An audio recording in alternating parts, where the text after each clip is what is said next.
At first glance, there is nothing to see. A fragment of bark, a curled dead leaf, a shadow caught between light and texture. The forest appears still, unchanged, indifferent. And yet, within this stillness, something is watching, breathing, calculating. The leaf-tailed gecko does not announce its presence. It erases it. Unlike predators that rely on speed or strength, the leaf-tailed gecko survives through absence. Its body is shaped not to dominate the environment, but to dissolve into it. Evolution has refined this reptile into a living illusion, an organism so precisely adapted that detection itself becomes its primary defense. The evolutionary path of the leaf-tailed gecko diverged early from visibility-based survival strategies. In dense forests where predators hunt by motion and outline, blending in was not enough. The gecko needed to become indistinguishable. Over countless generations, natural selection favored individuals that looked less like animals and more like decay. Torn edges, irregular silhouettes, uneven coloration. What appears damaged is deliberate. What looks imperfect is optimized. Physically, the leaf-tailed gecko is a masterpiece of deception. Its flattened body presses close to surfaces, eliminating shadows that would betray its form. Thin flaps extend along the limbs and torso, breaking up any remaining outline. The tail, shaped like a withered leaf, completes the illusion, complete with notches, veins, and asymmetry. Nothing about this design is accidental. Coloration varies subtly between individuals, matching the specific microhabitats they inhabit. Some resemble moss-covered bark, others dried foliage. This variability is not random, it reflects local adaptation. A gecko that blends perfectly in one forest may stand out in another. Survival, therefore, is hyperlocal. The leaf-tailed gecko belongs not just to a species, but to a place. Movement is rare and deliberate. The gecko understands that motion attracts attention. When it moves, it does so slowly, often swaying gently to mimic leaves stirred by wind. This behavior confuses predators that rely on motion patterns to identify prey. Stillness becomes armor. Vision plays a critical role in this strategy. Large, lidless eyes dominate the gecko's head, adapted for nocturnal life. At night, when camouflage gives way to darkness, the leaf-tailed gecko becomes active. It does not abandon stealth, it refines it. Even while hunting, it minimizes movement, striking only when success is nearly guaranteed. Diet consists primarily of insects and small invertebrates, captured through short, precise lunges. There is no chase. Energy conservation is essential. Every calorie matters in an ecosystem where abundance fluctuates and exposure invites death. Habitat selection reflects this vulnerability. The leaf-tailed gecko occupies forests where structural complexity provides endless visual noise, layers of bark, leaves, shadows. Simplicity is dangerous. Complexity is safety. Within this chaos, the gecko disappears completely. Predators pass inches away without noticing. Birds, snakes, mammals, all scan the environment, filtering for recognizable shapes. The gecko offers none. It does not flee. It does not fight. It waits. This waiting is not passive. It is active restraint, a survival philosophy written into muscle and nerve. To exist without being seen is not weakness. It is mastery, and this mastery has consequences beyond individual survival. Night does not simply arrive in the forest, it settles, layer by layer, dimming contrast and softening edges. For most creatures, darkness is limitation. For the leaf-tailed gecko, it is release. As light withdraws, the gecko's world expands, not through movement, but through perception. The sensory system of the leaf-tailed gecko is tuned for precision rather than power. Its eyes, enormous relative to skull size, gather minimal light with maximum efficiency. Vertical pupils widen, pulling in detail where others see blur. Depth, distance, and motion are assessed instantly. This is not sight meant for pursuit. It is sight meant for selection. Hunting begins without motion. The gecko positions itself along natural insect pathways, tree trunks, branches, leaf clusters, places where prey moves predictably. It waits. Time stretches. Muscles remain primed but relaxed, conserving energy. When prey enters range, the strike is instantaneous, a short, elastic lunge driven by stored tension rather than speed. The mouth closes, the body freezes again. No follow-through, no waste. This hunting style shapes the gecko's psychology. Impulsiveness would be fatal. Missed strikes attract attention. Excess movement creates outline. Over generations, restraint became instinct. The leaf-tailed gecko does not chase opportunities. It allows opportunities to come to it. Camouflage, however, is not static. It is dynamic maintenance. Thin texture subtly shifts with hydration and temperature, preserving matte surfaces that absorb light rather than reflect it. Even eye shine, often a giveaway in nocturnal animals, is minimized through positioning and angle. The gecko understands where to place itself to avoid revealing reflections. When threatened, its responses escalate slowly. First comes absolute stillness. If detection persists, it may flatten further, pressing skin flaps tight to the surface.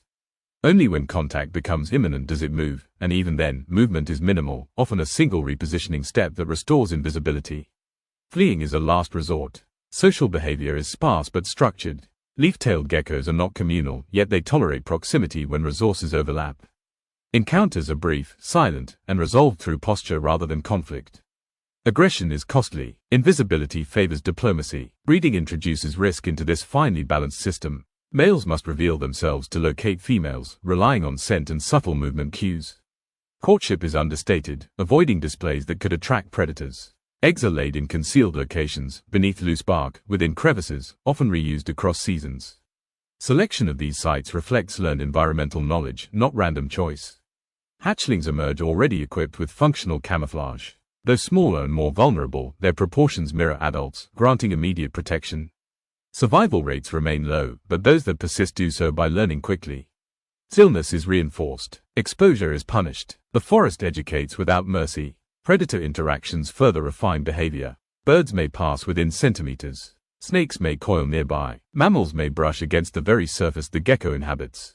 In these moments, the leaf-tailed gecko does nothing, and in doing nothing, it survives. This inversion of action challenges conventional predator-prey dynamics. Survival does not always belong to the fastest. Sometimes it belongs to the least noticeable. Energy economics govern every choice. The gecko's metabolism supports long fasting periods, reducing the need for frequent exposure. Feeding is opportunistic but measured. Risk is weighed against reward instinctively. This internal calculus operates continuously, adjusting behavior minute by minute. As dawn approaches, activity slows. The gecko returns to favored resting positions, sites chosen for optimal texture match and shadow coverage.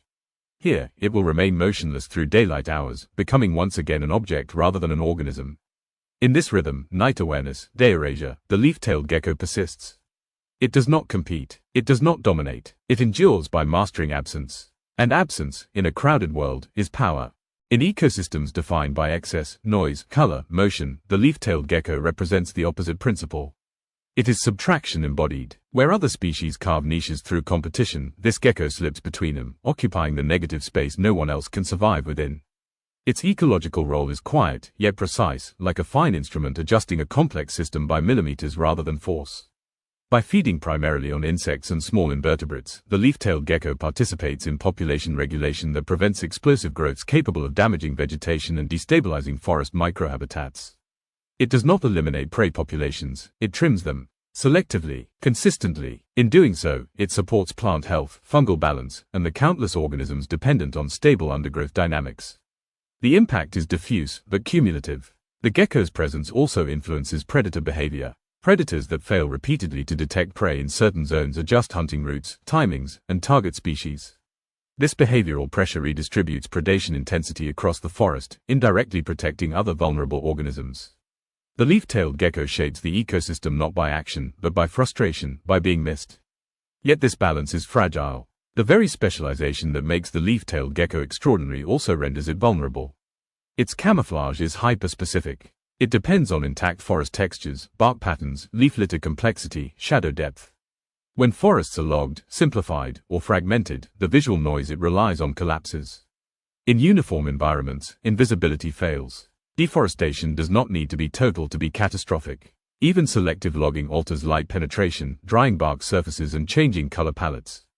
The gecko does not adapt instantly. What once concealed now exposes. What once protected now highlights. Predators learn quickly. Evolution does not. Human encroachment introduces additional threats. Collection for the exotic pet trade, driven by fascination with its appearance, removes individuals faster than populations can recover.